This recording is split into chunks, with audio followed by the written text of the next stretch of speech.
What's the meaning of conclusion?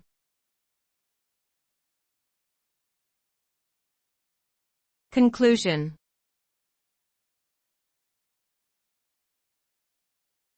Conclusion.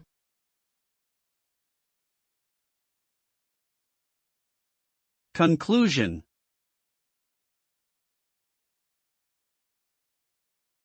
Conclusion.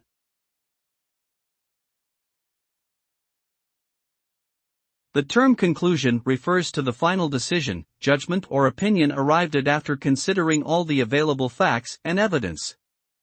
It is the logical result of a careful analysis and evaluation of the information gathered. The conclusion summarizes the main points of the argument or discussion and provides a final perspective on the subject.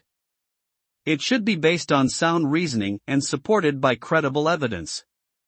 In short, a conclusion represents the outcome or the end result of a process or investigation and serves as a basis for further action or decision-making.